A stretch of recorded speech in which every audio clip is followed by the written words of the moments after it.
सबसे पहले देवभूमि को दंडवत, देवभूमि के सभी साथियों को, सभी लोगों को मेरा प्रणाम। चार धाम की यात्रा शुरू होने पे सभी लोगों को बहुत बहुत बधाई। उत्तराखंड को बने हुए 21 साल हो गए। इन 21 सालों में इन पार्टियों ने, इन नेताओं ने उत्तराखंड की दुर्दशा करने में कोई कसर नहीं छोड़ी।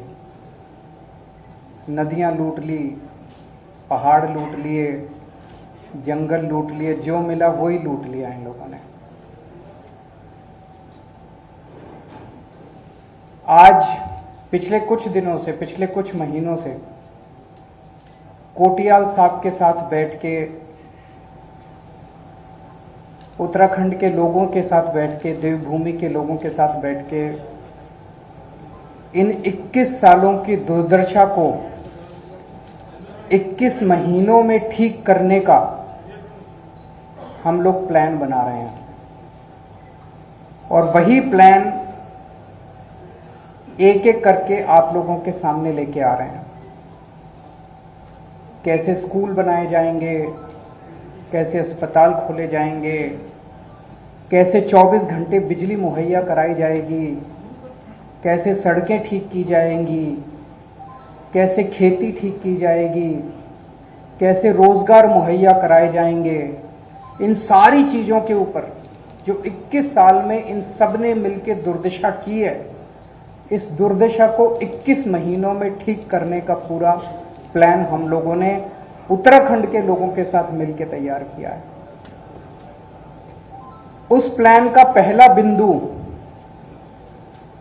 मैं अभी जब कुछ हफ्ते पहले आया था तब आपके बीच में रखा था कि लोग बिजली के बिलों से परेशान हैं, किसान बिजली के बिलों से परेशान हैं, पुराने अनाप शनाप बिलों से परेशान हैं। तो हमने कहा कि जैसे दिल्ली में करके दिखाया, दिल्ली में आज लगभग 73% लोगों को मुफ्त बिजली मिलती है। हमने करके दिखाया है, हम झूठे वादे नहीं करते।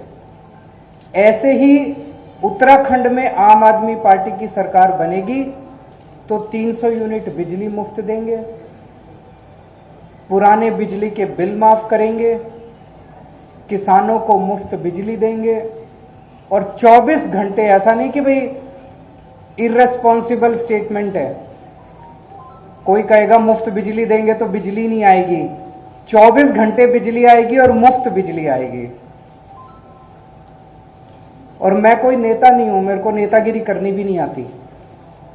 हमारी ये कमजोरी भी है कि हमारे को राजनीति नहीं करनी आती, इसीलिए 24 घंटे ये लोग हमको गालियां देते रहते हैं।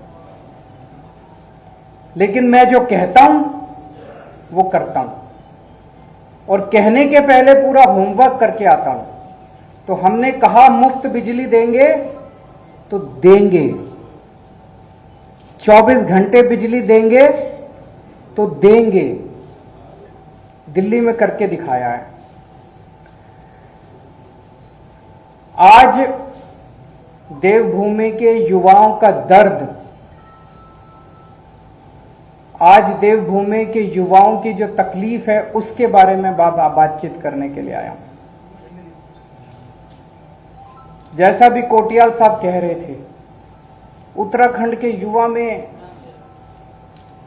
खूब एनर्जी है। उत्तराखंड के युवा को जब भी अवसर मिला उसने गजब के काम करके दिखाए हैं। उत्तराखंड का युवा जब फौज में जाता है तो गजब की शक्ति दिखाता है। लेकिन पिछले 21 सालों की जो दुर्दशा इन पार्टियों और नेताओं ने मिलकर की है, उन्होंने युवाओं की भी दुर्दशा कर दिया। आज युवा के पास आज युवा अवसरों की तलाश में, उत्तराखंड के अंदर उसको जब अवसर नहीं मिलते तो उसको अवसरों की तलाश में अपना घर बार छोड़ के पूरे चारों तरफ दुनिया में देश की तरफ जाना पड़ता है। कोई अपना घर छोड़ के नहीं जाना चाहता अपनी मर्जी से। सब चाहते हैं कि मैं अपने घर में ही रहूं, अपने गांव में ही रहूं, अगर मुझे वहां अवसर मिल जाए तो। लेकिन आज सबसे बड़ी समस्या उत्तराखंड की उसका पलायन बन गई है। एक तरह से उत्तराखंड पलायन प्रदेश बन गया है और युवा बहुत ज्यादा दुखी है। हर युवा को रोजगार चाहिए। युवा भीख नहीं मांग रहा, उसका अधिकार है। हर युवा को रोजगार चाहिए और ये हो सकता है। आप पूछेंगे ये हो सकता है कि ये हो सकता है। इस पे हमने खूब चर्चा की, घंटों चर्चा की, इस पे खूब प्लानिंग करी हम लोगों ने। एक ही शर्त है, अच्छी नीयत वाली सरकार चाहिए। तो उत्तराखंड के युवाओं को रोजगार देने के लिए, उत्तराखंड के युवाओं को रोजगार मुहैया कराने के लिए आज मैं 6 घोषणाएं कर रहा हूं। आम आदमी पार्टी की सरकार बनेगी तो उत्तराखंड के हर बेरोजगार युवा के लिए रोजगार मुहैया कराया जाएगा। यह पहली घोषणा है। दूसरी घोषणा, जब तक उस बेरोजगार युवा को रोजगार नहीं मिल जाता, हर परिवार से एक युवा को 5,000 रुपये महीना दिया जाएगा जब तक उसके लिए रोजगार मुहैया नहीं करा दिया जाता। इसको आप बेरोजगारी भत्ता कह लीजिए, जो मर्जी कह लीजिए। तीसरा,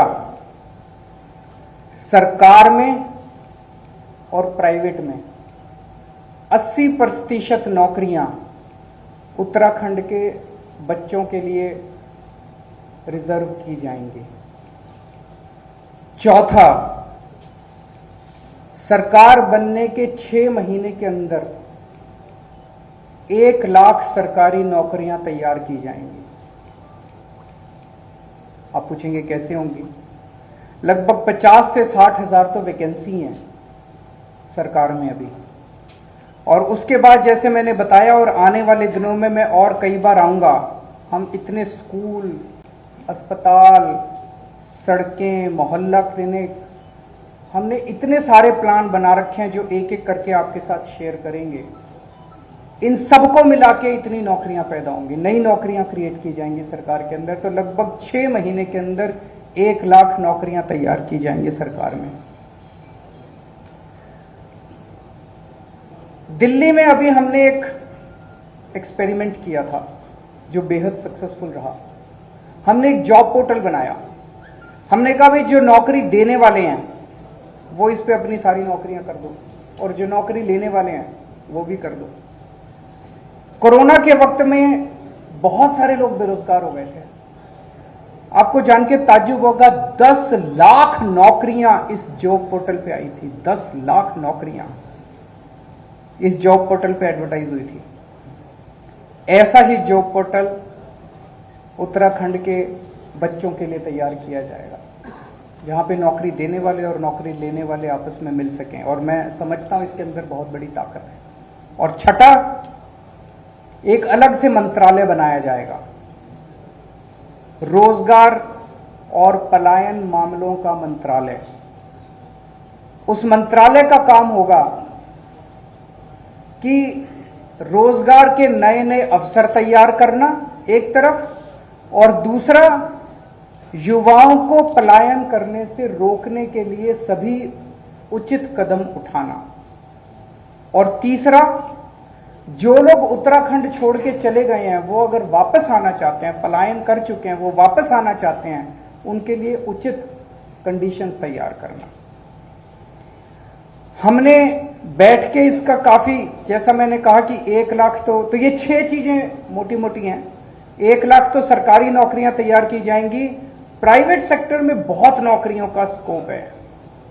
टूरिज्म के अंदर इतनी असीमित संभावनाएं हैं, असीमित अवसर हैं, इनफाइनाइट अवसर है। टूरिज्म का जबरदस्त इंफ्रास्ट्रक्चर तैयार किया जाएगा।